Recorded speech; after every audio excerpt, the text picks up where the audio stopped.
Get ready to hear the truth about America on a show that's not immune to the facts with your host, Dan Bongino. Folks, I am really, really sorry about the announcement yesterday. I swear it was not like one of those teases. You know the tease? Wait, coming next, coming up after the break, coming up in an hour, coming up tomorrow, coming up in a week. Stay tuned. I promise I wasn't doing that. I am so sorry. You know I hate teases. Even when we had the big announcement for the Trump interview, what did I do? I told you right at the beginning of the show, hey, I got a big announcement. Let me just get to it. It was a Trump interview because I don't like wasting your time.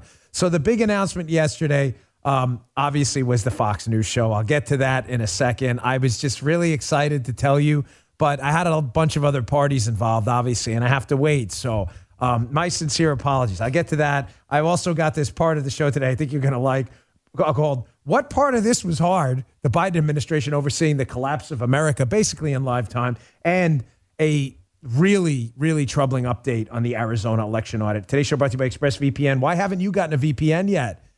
Get one. Go to expressvpn.com/Bongino. Welcome to the Dan Bongino Show. Let me get right to it. Today's show also brought to you by our friends at Personal Defense Network. 2020 has brought unforeseen upheaval to our society, unfortunately. Many people realize that the police can't always be there for you, and the ability to defend yourself and your family is critical. You need to be prepared to defend yourself and your family. Personal Defense Network, PDN, has the world's largest collection of high-quality educational self-defense material on the internet.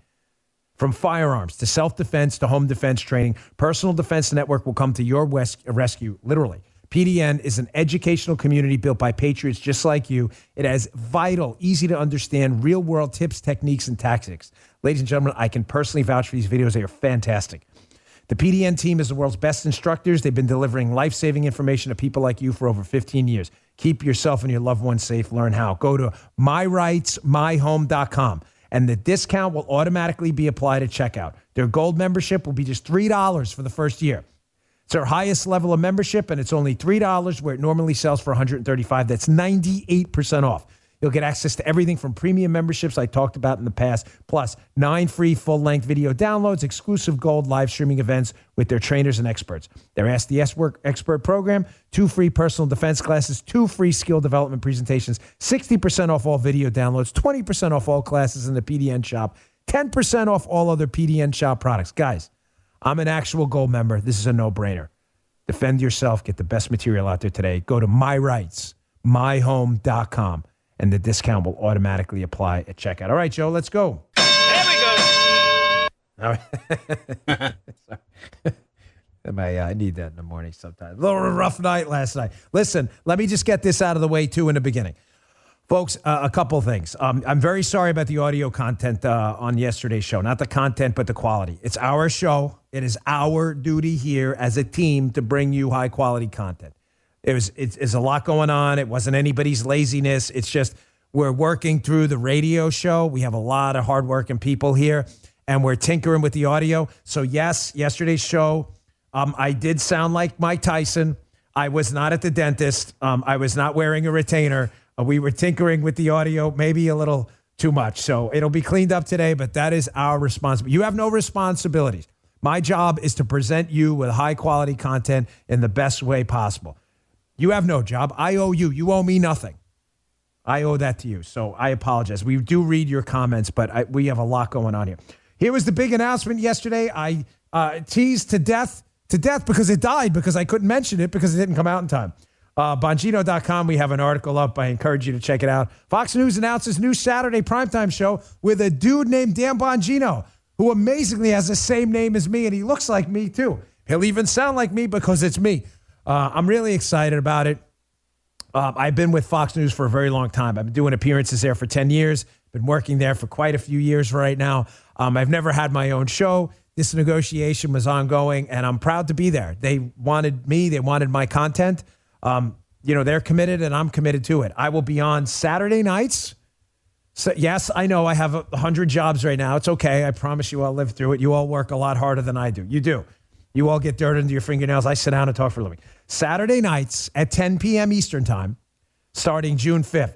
I have a humble request to ask of you. Please set your DVRs now. Saturday nights, 10 o'clock Eastern time, formerly occupied by Greg Gutfeld, who moved to weekdays. The show will be flame. I promise you. Here was a appearance I did on Hannity last night. Sean was gracious enough to tease the show for us. Just wanted to play this for you. Check this one out. Fox News contributor Dan Bongino, we have a big announcement. He will now next month begin hosting an all-new Saturday primetime program, 10 Eastern, right here on the Fox News channel, and his radio show will be simulcast on Fox Nation. Mr. Bongino, take a bow, sir. You welcome to the family, although you've been a member of the family. I'm just, you've got a major promotion in the family. Thank you, Sean. I appreciate it. He was very generous last night. Also, my radio show, which will be launching nationwide on radio stations around the country on May 24th, coming right up, will also be available in video format on Fox Nation. So I encourage you to subscribe. Thank you very much, folks. I appreciate your patience. And sorry about the ongoing tease yesterday. If you only knew what happened behind the scenes. All right, let's get to the meat and potatoes of the show today. This is going to be a section of the show called What Part of This Was Hard? Now, I think of show ideas and themes as, I'm working out, I'm sitting around my house. My show prep never stops because, again, I owe you the best show out there. I owe you evidence, facts, and data. I owe you the time where you spend it here, where you can walk away and feel like you learned something from the show. And I thought last night when Sean gave me, after that segment, teasing my show, gave me a minute or two to talk about the current state of the country, I said to Sean, what part of this was hard for Joe Biden? Everything we warned him about, everything we warned the Biden administration about, we, meaning all of us, conservatives out there, would happen if Joe Biden did something. We said this would happen. Everything happened. I'm going to show you some headlines in this segment called What Part of This Was Hard to show you how Joe Biden did X and then Y happened. And the reason I call this section of the show What Part of This Was Hard is because you don't need to be an Albert Einstein, Stephen Hawking level of genius to have figured out that if Joe Biden did this thing, that this thing would happen. This was not some wonky political argument that, hey, what would happen if we told a bunch of immigrants from foreign countries who would migrate to the United States, hey, come here. We will then take your kids in, no problem. We'll pay a series of benefits. By the way, we're going to stop construction on the wall. We're going to welcome you with open arms. What would happen if we did that? Stunner. Hundreds of thousands of people a month started coming to the United States illegally. Shocker. Well, of course, I'm being unnecessarily sarcastic because what part of this was hard? On the what part of this was hard, let's start with immigration first. Because maybe headlines will make more sense to the leftists out there who couldn't figure this stuff out in advance when we all warned them. Washington Post. Biden cancels border wall projects Trump paid for with diverted military funds, by Nick Miroff. Biden cancels a border wall. Now, what part of this was hard? If you are someone living in a foreign country, not just Central or South America, but anywhere in the world, and your desires to come to the United States, what part of I'm canceling the border wall that's already paid for, what part of that message don't you get? I know this is complicated for the libs listening, but for the sane people in my audience, what message would you get if you lived in a country called Kriplakistan and you wanted to move to Kritakistan, and Kritakistan said, we're not going to construct a border wall we already paid for? Would the Kritakistanis get the message that, hey, it's probably okay that I go there? I would. And I'm not a Kritakistani. Wouldn't anyone? Is this hard? So after Biden sends this message to the international community, don't worry, we'll take your kids, no problem. Just leave them at the border. We're not going to turn them away. They've said that. I can play the audio, but I got a lot to get to today. People, unsurprisingly, started coming to the United States, as evidenced by the second headline from the Washington Examiner, Beckett Adams. Biden owns the immigration crisis. Again, because what part of this was hard? Now, ladies and gentlemen, that's not it. That's not it. I wish it were. You may say, gosh, Dan, things sound really bad. Folks, I don't want to depress you with the show. That's not my goal. These problems are fixable. I promise you on a good note. I'm telling you the bad stuff because we can fix it. We have been here before in really bad spots. We can fix it. Will we fix it? I don't know. Can we? Yes. Trump had the border crisis largely fixed. Not solved, but largely fixed. So what part of the government spending equation was hard? Someone in government, we warned the Biden regime, just like we warned them about immigration. Open the borders and you're going to get an open border. Huh? Well, we warned them also about the government spending problem, which, to be fair, has happened on the Republicans and Democrats. Bush spent a lot of money. The Trump administration spent a lot of money, too. They said they didn't want to, and Congress stuck it down their throats, but they did spend a lot of money, too. We've warned Republicans and Democrats. When you spend a lot of money you don't have, you're going to have a bankruptcy problem. And you know what's going to happen? In order to pay for the government spending you don't have, what do you have to do? You have to print money. And when you print money, what happens? Gee, let me think about it. When you print a bunch of money and you don't produce more products to suck the money up like a sponge, it's more money chasing the same products, which surprisingly to the Biden administration leads to this thing called inflation. You can find these articles in my newsletter today if you need to read them yourself because you're a leftist and you think we're making them up or something. What part of this was hard on government spending? Washington Times, Stephen Dinan, back in February. The federal deficit's pegged at $2.3 trillion this year, says the CBO. $2.3 trillion. Ladies and gentlemen, our entire economy is worth about $20 trillion. So our deficit alone, not our government spending, the government spending we're spending that we don't have the money for, is $2.3 trillion, is a tenth of our entire economy's worth right now. Just this year's deficit.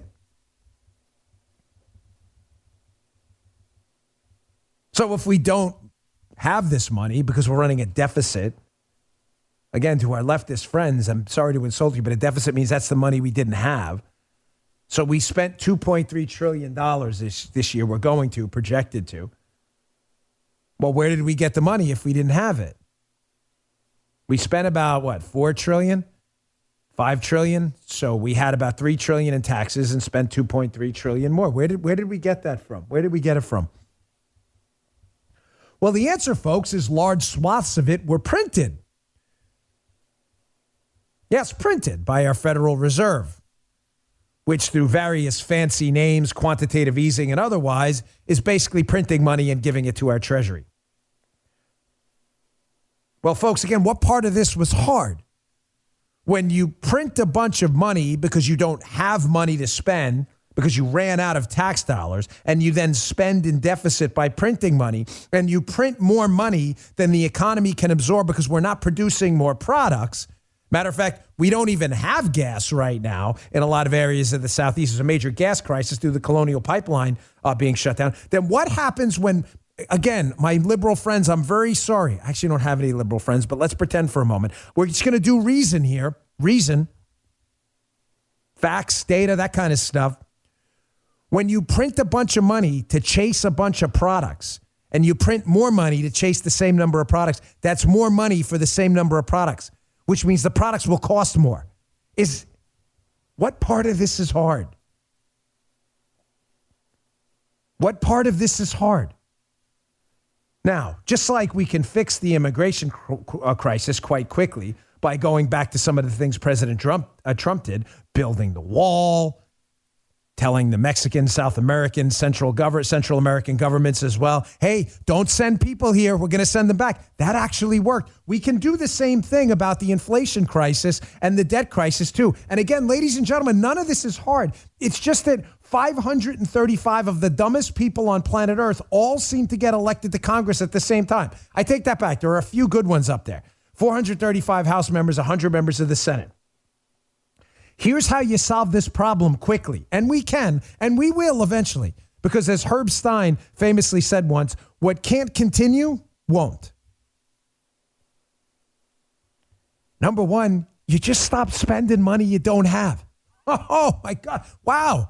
Dan Bongino, you must be a genius. No, far from it. And then secondly, you don't print a bunch of money to chase a bunch of products. You try and keep your monetary base relatively stable. Again, I know these are stunning assertions. I mean, what do I know? I'm just a former cop and Secret Service agent. I'm not that bright. Hey, we got a deficit problem? Maybe we shouldn't spend money we don't have. Genius. We got an inflation problem. Well, maybe we shouldn't spend money we don't have by printing more to chase same amount of products. Everybody's scratching their head in government like, where do you get that idea? Again, what part of this is hard for the Biden administration to get? And the Rhino class too. They don't get a pass here either. What part of the stimmies was hard? I know I drove you nuts here. I'm sorry. You know I could wear something out. It drives Paula crazy too. I must have said stimmy payments, the stimulus. I heard they were called stimmies. I must have said that 100 times in the show. A couple of you commented on Rumble and elsewhere. You're like, all right, Dad, you can wear some out. I get it. The show's for you. If it annoys you, it annoys me. But with the government stimulus payments we're giving to people not to work, what part of this was hard? When government pays people not to work, pays people more to not work than to work, then why would a rational person go to work if they can make more money by not working? I'm just asking questions, folks. I'm just asking questions because this isn't difficult. But again, because we elected one of the dumbest human beings in the country into the White House, and then 535 minus a few other morons got elected to Capitol Hill, they can't seem to figure out that paying people not to work more than if they went to work would cause people not to work. They're scratching their heads like, oh my gosh, where did that come? Where did that happen? What's gone wrong? Before I get to the headlines on the government stimulus payments, I heard a commentator on Fox yesterday, a liberal, and I forget his name. I've seen him on. He was on during the daytime shows. Takes himself a little too seriously, in my opinion. He's like, the American people want to work. That doesn't mean anything that we're paying them more not to work, and they're not working in many respects. Folks, that's not an argument. The American people want to work as an appeal to emotion. Yes, they do. The country has 330 million people. But the hard reality is maybe 10 or 20 million of them right now aren't going to work. You saying they want to go to work does not comport with the facts that many of them are not working. That's not an argument. That's an appeal to emotion. Again, here's the headlines because our leftist friends have a tough time if they don't see it in a headline about government stimulus payments. Here's an article in Reason. Congress is paying people a lot of money to not work. Peter Suderman. This is back last year, by the way, from 2020, when they figured out this may be a problem. Again, what part of this is hard? Paying people not to work. Well, maybe they don't work if they get paid. Well, followed up by the Wall Street Journal article, millions are unemployed. Why can't companies find work? Again, this is all fixable. Build a wall. Encourage foreign governments not to send people here illegally. Don't spend money you don't have. Don't print money you don't have. And don't pay people not to work when there are 8 million open jobs. What part of this is complicated? Is it just us? Is it just us? Are seriously, to my wonderful audience, are we all idiots? What part of this is hard? What part? I want to cry right now. What part of this is hard? What part is hard? All right, I've got two more pieces of our What Part of This Was Hard segment. I got to get to Arizona, and I have another favor to ask. Sorry, a lot of favors in today's show. I don't need to. You owe me nothing. I'm just a favor, just an ask. Today's show brought to you by Teeter. With a Teeter inversion table, you use gravity and your own body weight to decompress your spine, relieve pressure on your discs and surrounding nerves. Just teeter right over. Decompressing on a Teeter inversion table for a few minutes a day is a great addition to anyone's daily routine. You can maintain a healthy spine, nice and supple joints, and an active lifestyle without the pain. If you have back pain, even if you don't, invert with Teeter every day. And the nice part is you can change the angle. When I first started, I was going totally vertical on my inversion table. Now I find it a little more comfortable to be at like a 45 or so. I love it. I use it twice a day. Keeps my joints feeling great. Not just my back. It takes the pressure off your back. It helps my shoulders too. You know, I have these awful shoulders I'm always whining about on the show. Over 3 million people have put their trust in Teeter. They've been the best known name in inversion tables since 1981. For Bongino Show listeners only, you can get their latest Teeter Fit Spine inversion table with bonus accessories, Stretch Max handles, and an easy reach ankle system for $100 off. Teeter inversion tables have thousands of reviews on Amazon with a very high 4.7 star rating. With this exclusive deal, you'll get $100 off when you go to teeter.com/Dan. You'll also get free shipping, a 60-day money-back guarantee, and easy financing options with Affirm.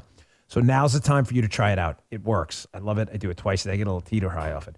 Remember, you can only get the Teeter Fit Spine inversion table for $100 off plus free shipping when you go to teeter.com/Dan. That's TEETER.com/Dan. Thanks, Teeter. Appreciate you being part of the show.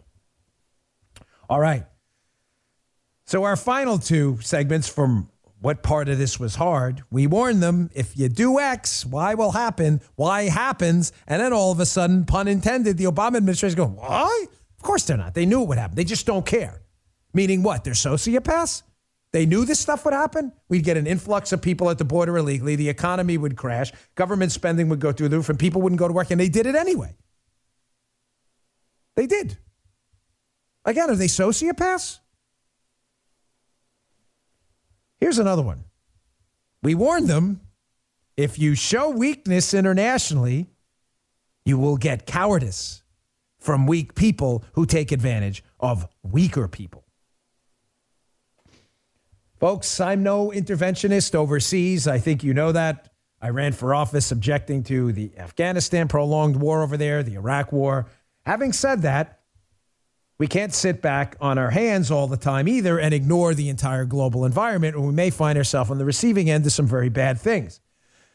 So the Trump administration made a point of cutting off aid to the Palestinians a long time ago because they won't disavow terror. Here's an article from Reuters. We said, you may want to get rid of that money we're giving to the Palestinians. Trump cuts more than $200 million in U.S. aid to Palestinians. David Brunstrom in Reuters. Yeah, it was a good idea. I support that. You may not like it. You may not agree with it. That's fine. You're entitled to your own opinion.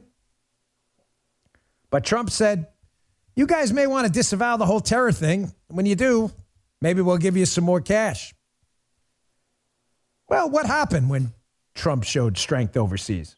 Well, we got this by Michael Goodwin, New York Post. Middle East peace deals were Trump's mission impossible, made possible. Michael Goodwin, December 2020. Why? Because, folks, whether you like Trump or not, Trump was not messing around. If you were to replace the word sticking with another letter in the beginning and get rid of the ST, he wasn't sticking around, if you know what I mean. You don't disavow terror? How about we just cut off the funding? Don't move the embassy to Jerusalem? Nah, we're going to do that. But there'll be an international war. Didn't see that coming. Why? Because they knew Trump wasn't sticking around, let's say. There'll never be a Middle East peace deal without the Palestinian issue being solved. Yeah, I think he got 3. Was it Sudan, Bahrain, and UAE? Weird how that happens when you show strength. See, the odd part about showing strength, which is not odd at all to sane people, is when you show strength, you typically don't have to use strength. But when you show weakness, you then typically have to use strength. Kind of odd how that works, right?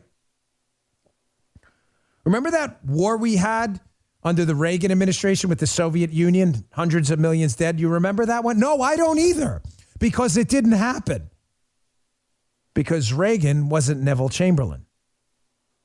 He wasn't sticking around, if you know what I mean. Well, we warned the Biden administration that maybe strength's a good idea, so then we don't have to use strength, because weakness will be taken advantage of by people who are cowards, and then we will have to actually use strength. Reuters, what's happening now? Many of the liberals who may be living in a cave, you may not know this, but we're on the verge of a war in the Middle East right now after the Trump peace deals, and now we've got Biden in office. Reuters, Israeli troops massed at Gaza border amid rocket fire, airstrikes, and clashes in Israel. Gosh, how did that happen? I don't know. Maybe we showed weakness. We're going to go back to the Iran deal. We're going to do another deal with the Death to America crowd. Who exactly thought that was a good idea?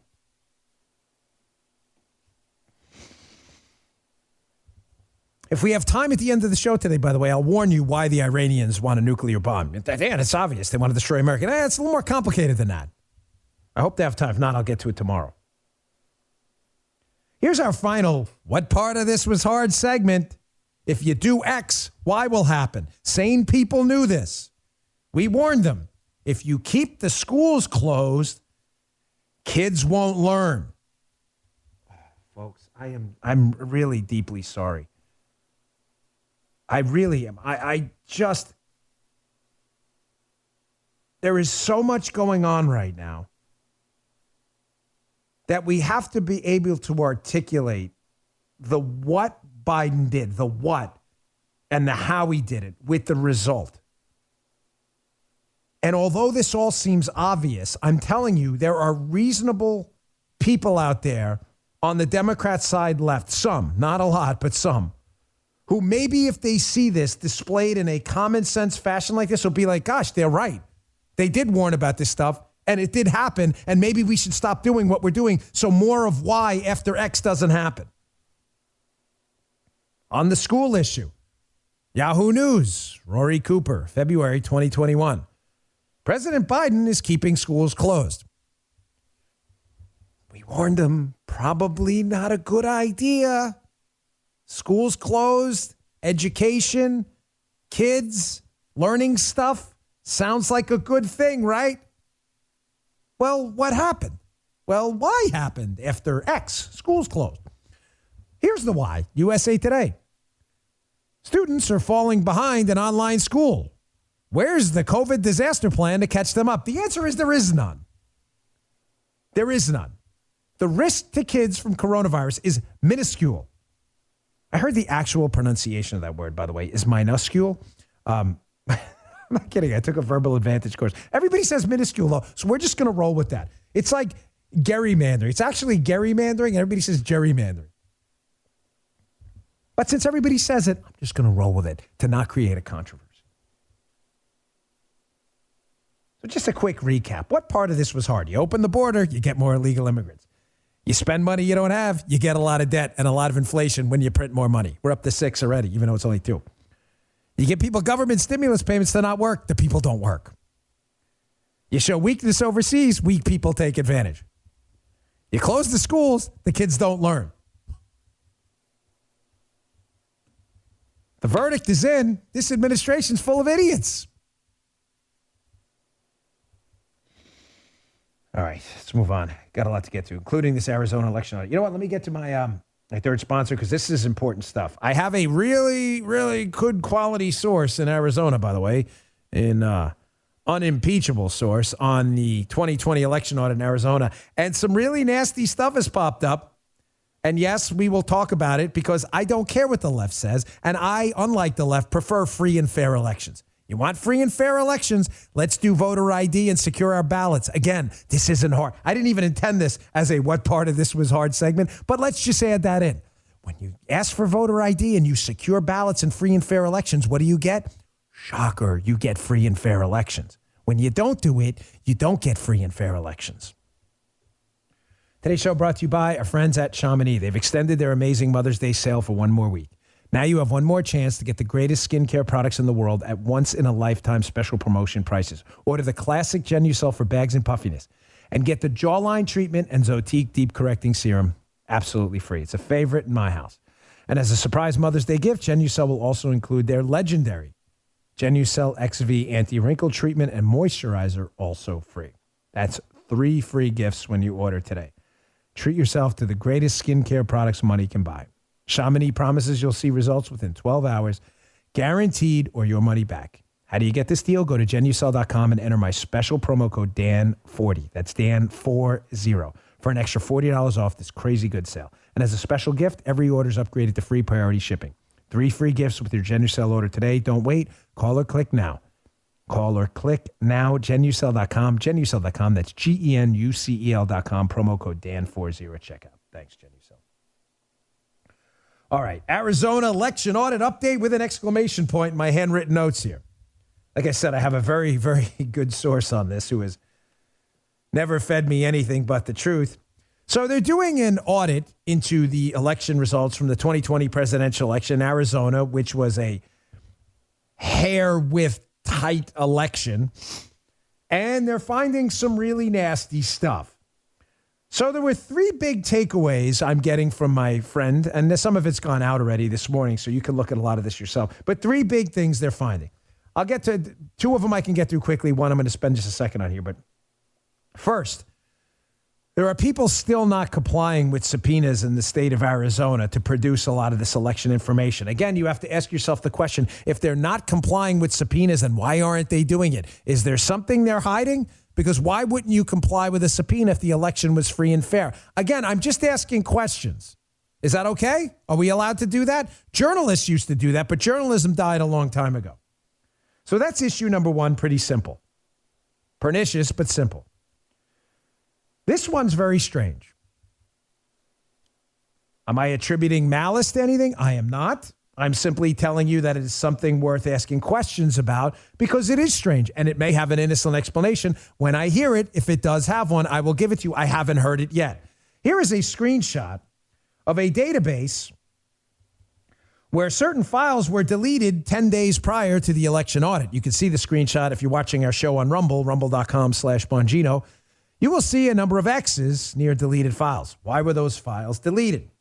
Again, ladies and gentlemen, is there a fraud explanation to this? I can't tell you that. I don't know that.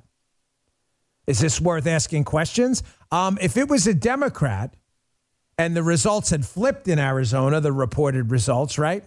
And Trump had won Arizona, and the Democrats found a bunch of deleted election files in an audit, I can guarantee you it would be a national story. They'd blame the Russians, of course. Russians did it with Trump, right? They would. But I promise you it would be a national story, and we'd be allowed, air quotes, to ask questions. Of course, no one allows me to do, I do what I want. So I'd like to find out what those deleted files were, wouldn't you? And if we get an innocent explanation, happy to put it out in the show. But yeah, we'll continue to ask questions because that's what we do. So that's issue number two. Issue number three is another serious one. There are heavy chain of custody issues going on right now in Arizona with these ballots. Missing documentation. Here's a big one. Disparities between the number of ballots in a batch and the total ballots reported on these pink slip reports. Folks, that sounds like kind of a problem. Is there an explanation? Maybe. I'd love to hear it. You would think, journalists, again, journalism died a long time ago. You think real journalists would ask these questions, but no, you have to come here to get the truth. And if it has an innocent explanation, these disparities, I'd like to hear them. All right. Speaking of the 2020 election and some of the fallout from it, folks, just one more thing. Again, none of this is hard. I'm sorry to keep saying, but none of this is hard. The Democrats can't have it both ways, okay? You can't say on one hand, we don't want any voter ID, we want unsecured ballot boxes and massive numbers of ballots mailed out to people and we don't know where they're going, and then complain when Republicans say, hey, but that could lead to fraud and they want the fraud investigated or potential fraud. You can't have it both ways. And we're not going to play your game. Either support free and fair elections through voter ID, secured ballot boxes, and secure locations where people can vote, or shut up about, you guys want to look into fraud, you're making all this stuff up. We're not making it up. These are real questions. All right, moving on. Again, some of the fallout from the 2020 election. This is not funny, but the media is in love. I wanted to get to this story yesterday, but we were loaded up with stories yesterday. The media is in love with the Liz Cheney story. Now, there's a reason they're in love with the Liz Cheney story. Media, they're Pravda activists. We know that. This is not breaking news. There's no serious journalists left at many of the mainstream media outlets. You want to get serious journalism from nonpartisan journalists? They may be partisan in their lives, but not in their. Go to Glenn Greenwald, Matt Taibbi, Even at T.A. Franks had done some decent work on the Spygate stuff. These are people actually told the truth, despite whatever their personal partisan leanings would be. Expecting journalism from the New York Times and Washington Post is a total, complete waste of your time. Why are they in love with the Liz Cheney story? What's the Liz Cheney story? Liz Cheney is a failed Republican who has taken a leadership position in Congress. I think she had the third highest post in Congress, and has used that position to waste her time bashing Trump and basically Trump supporters. I'm not suggesting, by the way, that anyone in the Republican Party, ladies and gentlemen, should never question Donald Trump or anything. I have. There were policies the Donald Trump administration engaged in I didn't agree with, and I said it on the show. Some of you didn't like it. That's okay. I will never lie to you. But that's not what Liz Cheney did.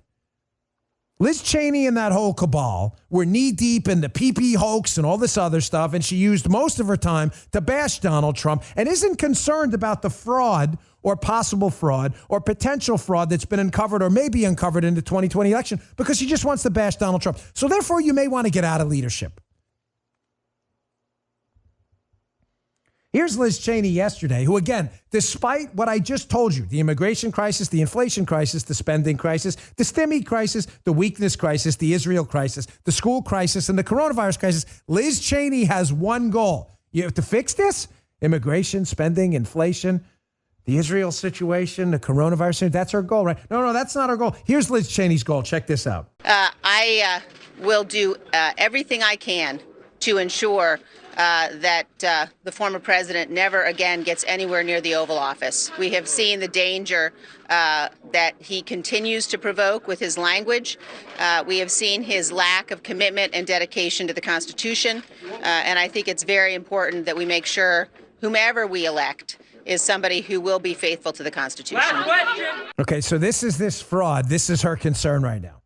So Trump largely fixed, not solved, but fixed the immigration crisis. It was manageable. We had a government spending issue. I'll give the Democrats that under Trump, but we didn't have an inflation issue. That's just hard numbers, facts and stuff.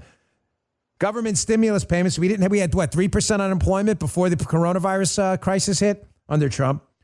We had Middle East peace deals. We had a bunch of school choice measures going on. Kids were back in school, and he supported getting kids back in school. But Liz Cheney's not interested in that. She wants all that gone. Her sole focus is keeping Trump out of office. She's allegedly a Republican. Clown. Reminds me of can I tell a quick story? Do I have permission from the staff to tell a story? Okay, thumbs up. Joe, can I tell a story? Is that okay? Yeah, man, go ahead. Okay, thanks, buddy. Joe's giving me permission. I have to ask. So when I was working a shift at the White House one day, one of the VP guys, the vice president, they're not at the White House all the time, so you don't see him. He came up to me, and we were just chatting a little bit. We probably shouldn't have been, but I was chatting with him. Still have my eyes on the target, like this, right? But he said to me that Dick Cheney, when he was the congressman from Wyoming, Liz Cheney's dad, that he used to go knock on doors in Wyoming, to run for office and say, hey, I'm running for office. My name is Dick Cheney. Keep in mind, he's the incumbent congressman. He was a congressman for a while there. So he would knock on doors. This is his story, by the way, Cheney's story, not mine. He would tell it publicly. I'm not sharing state secrets. He would tell the story at events. But it goes to show you, like, the whole Cheney crew here. And Dick Cheney would knock on the doors and say, hey, I'm running for office for Congress. My name is Dick Cheney. And the people would answer the door, and they would say, oh, good, you're running for Congress. That guy we have now is like a real tool. It was him. His story, not mine. His story. That's his story. So the media loves Liz Cheney now, despite calling her dad a war criminal, drawing cartoons with him with fangs and blood on his face. Dick Cheney, war crime. But now they love her. Why? What are the two reasons? Well, number one, it's a distraction from the immigration, government spending, inflation, stimmies, weakness, and school closure crisis Joe Biden's going through right now. We could just talk about the crisis in the Republican Party instead. There's no crisis. Nobody likes Liz Cheney. There's no crisis. Here's Liz Cheney. Here's everyone else. There's no crisis. It's not, here's a circle of Liz Cheney supporters. Here's the circle. Here's the circle of Liz Cheney supporters. Here's the circle of everyone else. There's no crisis. But the media loves it because they don't have to talk about the immigration, stimmies, spending, weakness, Israel, school closures, and everything else crisis going on under Biden. They get to waste their time talking about Republicans. Secondly, the media wants this because they would love nothing more than this. New York Times, over 100 clowns, kidding, it says Republicans, but they are clowns. Over 100 clown Republicans, including former officials, threaten to split from the GOP. Oh, the media would love that. Third party? What have I told you about third party? Why? For you regular listeners, quiz time. Quiz time. Why will third parties never work in the United States? Because, ladies and gentlemen, we do not have a system of proportional representation. We have a win or go home system. In other words, if you had a third, a fourth, or a fifth party on a ballot in a congressional district, the guy who or woman who gets the most votes wins. Everyone else goes home. Around the world, that system doesn't exist. It exists in some places, but in many it doesn't. They have proportional representation, meaning if the Republicans get 30% of the vote, they get 30% of the seats. The Democrats get 20%, they get 20% of the seats. The Libertarians get 10, they get 10% of seats. The Communists get 1%, they get 1% of the seats. That's not the way our system works. You have a third party on the ballot running as fake Republicans. They take votes away from real Republicans, and the Republicans lose. There's no second place. There's no silver medal. There's no bronze. So what better way for the media to sabotage the conservative movement than to have foster an environment where Liz Cheney and others splinter off to take away votes in congressional districts and with the presidency from actual Republicans who don't spend their entire day concerned about Donald Trump. And by the way, it'll never work in the Electoral College either, because if there was a serious third party, you would never get to 270 electoral votes, no one. So what happens if no one gets to 270 in a presidential election? Conservatives, you know this. The liberals are thinking, I don't know, I've never read the Constitution. Well, what happens? It goes to the House of Representatives, where the states all get one vote. You think those states and those delegations that are Republican and Democrat, there's no third-party representation? You think they're going to vote for a third party? Of course not. You have no chance of winning. Liz Cheney. She triages her needs. And number one need right now, not solve any of these problems. Cater to the media, kiss their butts, the same media that hated her, and make sure a third-party division, a third party starts, which divides the Republican. But great job. Media loves this story. They don't have to talk about Biden at all. All right, moving on. Personal favor to ask, ladies and gentlemen, personal favor. And I've got a Republicans pounce, and I've also got the language wars continues. It's been an evergreen topic on my show.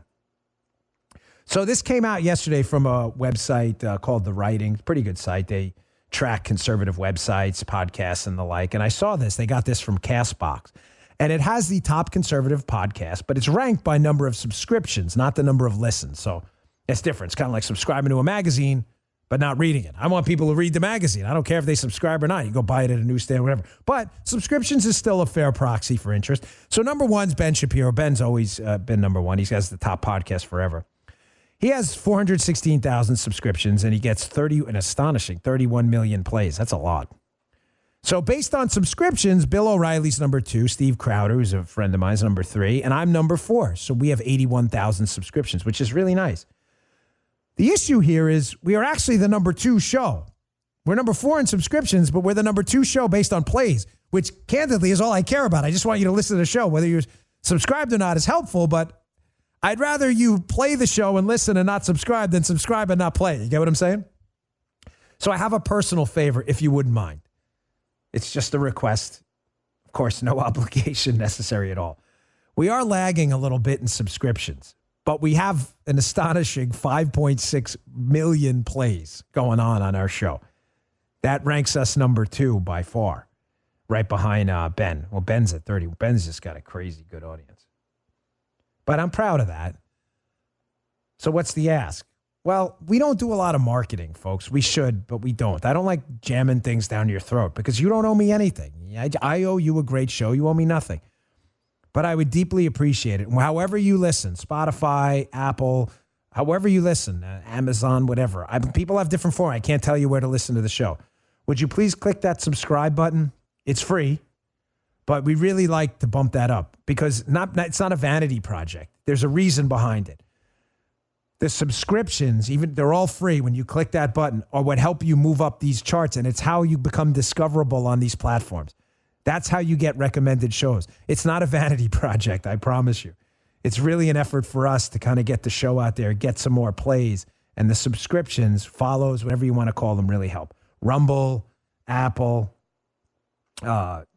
these aren't friendly platforms, but if you're going to listen on there, we'd appreciate the help. Spotify and others. That's it. That's all I have. So please subscribe. I would really appreciate it. It would mean a lot to me. Thank you. Sorry to bother you with nonsense like that, but it does keep our marketing costs down, and we try to keep a lean operation. All right, ladies and gentlemen, own the language and you own the debate, right? We've said that from day one. Why? Liberals figured out a long time ago that if you own the contours of the language, you can impart a stigma on people, and therefore there's no need to debate. Think about it, right? Liberals have changed the definition of words and terms throughout the years. Changed them randomly, no good reason behind it. I'll get to one of them in a second. Remember sexual preference versus sexual orientation? Remember that? It happened during the Amy Coney Barrett hearing for her nomination for the Supreme Court. Do you remember Amy Coney Barrett? I forget that. I get so confused with the liberal change in language. I honestly don't remember. I'll get to it in a second. But she said something like sexual preference, and they were like, that's homophobic or whatever. And everybody was like, what? That term's been around forever. Like, what are you talking about? The left does this because language is a weapon to them. And if they can change the rules of the language mid-match, mid-game, and you're caught off guard, they don't have to win a debate with you because they can just stigmatize you and call you homophobic when you have nothing of the sort. It's happening again right now. Remember this. Own the language and you own the debate every single time. Own the language, the debate is over. Merriam-Webster, on their online site, apparently changed the definition of the term anti-vaxxer. Now, an anti-vaxxer, noun, used to mean someone who was against vaccinations. Whatever reason you have for that, that's you. You do you. The term noun anti-vaxxer never, ever meant people opposed to laws about vaccination. That never meant that ever. But Merriam-Webster needs to, of course, stigmatize people who dare oppose nanny government and nanny government laws. You better get a vaccine, Tommy. So now to change the language and stigmatize you, if you dare say, whether you're for or against vaccines, I'm for them or I'm against them, whatever it may be, but I don't think the government should be involved in that. It's kind of a personal choice. My body, my choice. Remember the abortion advocates? There's no debate because they can go anti-vaxxer, anti-vaxxer. And you say, no, that doesn't mean that. You may say, I'm not anti-vaccine. I'm just anti-government. No. Merriam-Webster says you're an anti-vaxxer. Look, right here. Here's the new definition, anti-vaxxer. Check this out. Definition of anti-vaxxer. A person who opposes vaccination or laws that mandate vaccination. Crazy how they just threw that in there. Yeah, they just threw that in right there. How they just threw that in there. Or laws that mandate vaccination. You're an anti-vaxxer? That's really strange. What if you're a person out there who thinks vaccines are generally a pretty good thing and you just don't like the government getting involved? You're an anti-vaxxer. Merriam-Webster said so. Merriam-Webster, which is, again, we used to think dictionaries were non-partisan. Everything's partisan now. Everything is partisan. Disney movies are partisan. The dictionary's partisan. Remember this gem? Here's what I was talking about before. USA Today, Ryan Miller. Merriam-Webster Dictionary updates sexual preference entry after Amy Coney Barrett hearing. Remember that? She said the term sexual preference, and it was like a slur. It was updated to be some kind of a slur. And everybody was like, it did? Like, I don't think it was ever a slur. People use that term all the time. No, you're definitely homophobic. I am? Like, that's news to me. Of course it's news to you because they don't want to debate you. They just want to stigmatize you so the debate's over before it ever starts. All right, let me get to my last sponsor, and then we'll wrap up the show. Posting some W's. We're going to start posting W's because I don't want to leave you in a bed. What are W's? If you're never on social media, W's and L's, wins and losses. We're going to start posting some wins because we need to, because we're all going to go crazy if we don't start posting wins soon. I got a few wins that happened, and they'll be in the show notes today as well. Folks, you may be noticing, I'll stay on the mic here, but You see this behind me? You watching on Rumble? This is my new X chair, which I adore. This thing is great. Listen, I never had an office chair before that was really anything special. I always had those kind of crappy ones you get at like the local hardware store. They sent me one of these X chairs. This thing is amazing. It's got a little button right here on the back. There you go. You get a little massage in the back there. Yeah.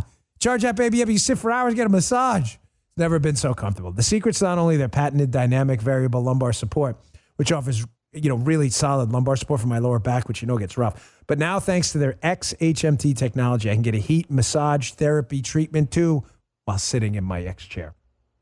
Can your chair do that? Instead of that old rinky-dink chair I had, I look forward to spending hours sitting in this bad boy with the ultimate therapeutic massager. Nice. The XHMT delivers heat and massage technology right to my core, helps increase blood flow, muscle recovery, and energy, all perks that make working from home a joy. It even has 4 different massage modes and fast-warming heat technology for therapy when I'm sore, which is often.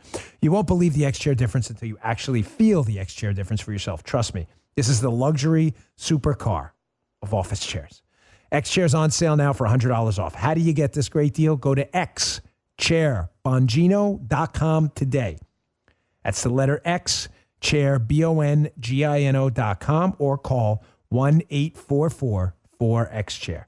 X-Chair has a 30-day guarantee of complete comfort. You can finance your purchases for as little as $30 a month.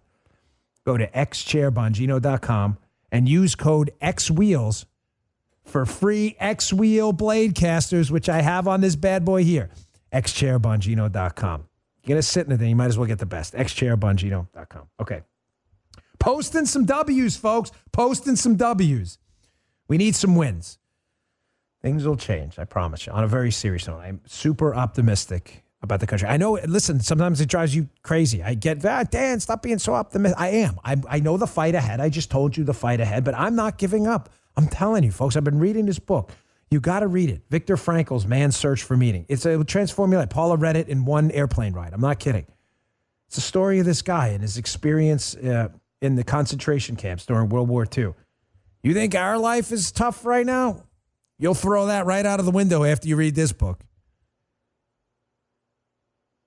24-hour-a-day beatings, sleeping on wooden planks with lice and human excrement, being fed gruel on a 500-calorie diet, burning 3,000 calories a day, doing hard labor in the freezing cold with barely any clothing on. Yeah, that's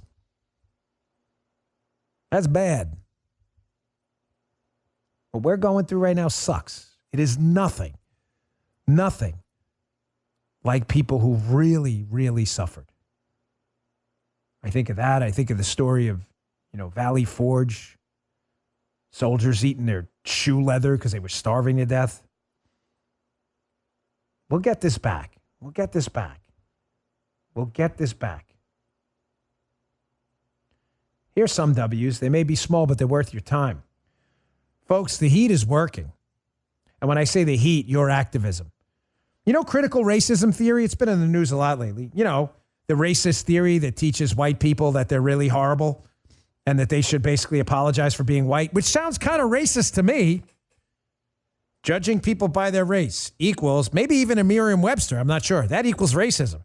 Well, is judging white people because they're white racist? Of course it's racist. So, apparently Disney, which is supposed to do like entertainment stuff, had some kind of critical racism training, critical racist training where they teach people how to be racist. Well, due to the embarrassment and humiliation, I'm hearing a rumor, and I have a screenshot from it, Hat Tip Social Media, that Disney's website, you notice that you can see the picture up on our Rumble, site under maintenance, they have deleted the critical racism training from their website, which is pretty good. We probably shouldn't be teaching people to be racist. I just thought that was a bad idea. I'm pretty sure I'm right on that. Got to post some W's. We can do this stuff too, libs. We're figuring out how to organize. Just like you. You were always better at it. We're getting pretty good too. The NBA, the wokeitarians at the NBA, they don't really care about China, Communist Party, Uyghurs, imprisonment, torture, political imprisonment, civil rights. They don't care about that. They do business with China all the time. The NBA has to comment on the United States all the time, though. What a crap country it is. You got people like LeBron James, doxing a police officer for doing his job. LeBron, yeah, real hero, LeBron. Whatever happened to Michael Jordan, by the way? Michael Jordan was like, Republicans buy shoes too. Like, can we play basketball and stop getting involved in politics? Whatever happened to that? Well, here's what happened. Breitbart, Warner Todd Houston. NBA ratings crashed 13%, continuing their steep decline. Nice work. Yes, nice work. Why are we watching this at all? They should be down 100%, like no one watching. You want to tell us we're all idiot, deplorable smellies? Okay, great. We're just not going to watch you. Maybe you're the idiot, deplorable smellies. Maybe you are. Couple W's. All right, here's our last story, and I got to rock and roll for the day. You know my favorite thing? We have a new production staff for the radio show coming up, so, Joe can kind of read my mind. Guy's getting there quite quickly. Paula, of course, can read my mind. She can read a lot. She's been around a long time. So I love these stories. When you see them, please email us. Our website's, our email's up at Bongino.com because we love to see them. You know the Republicans pounce stories? We love those. What are Republicans pounce stories? I'm speaking actually to my new buddy Jim, who's going to be running the radio show for us. I said, whenever you see these, send them over. Republicans pounce, Republicans seize, whatever they are, stories are stories about absolute abject Democrat failures where the media doesn't want to write about the Democrat failure. So in order to distract you from the Democrat failure, they write the story about the Republican response to the Democrat failure. It's worded various ways, but when you see it, I promise you can never unsee it. It'll say Republicans pounce on X.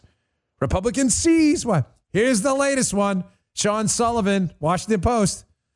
Biden administration struggles to limit the political damage from the gas shortage. Look at the sub-headline. Republicans have seized on the crisis to attack President Biden's energy policy. This is hilarious. Biden's in charge. There's no gas in the Southeast. That's kind of an issue. What does the Republicans seizing or pounce have to do with the story? The answer is nothing.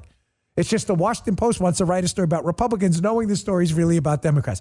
When you see them, Republicans pounce, Republicans seize, you will never, ever unsee them. Send them our way. We love them. We try to run one every week or every couple of weeks.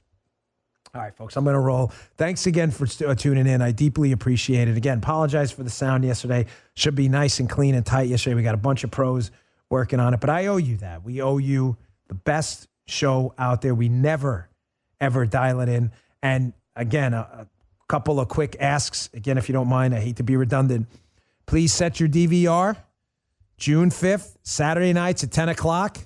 The Dan Bongino Show on the Fox News Channel, 10 o'clock Eastern Time. Obviously, PM. We're going to take over where Greg Gutfeld was. And if you wouldn't mind, please subscribe to our show, whatever platform you use, Spotify, Apple, Amazon. I can't tell you where to listen. I'm honored you listen at all. Rumble, of course. We would really, really appreciate it. Those subscriptions really help us get our message out there. Thanks so much for your patience with us while we get ready for the big launch of the radio show in a couple weeks. I'll see you all tomorrow. You just heard The Dan Bongino Show.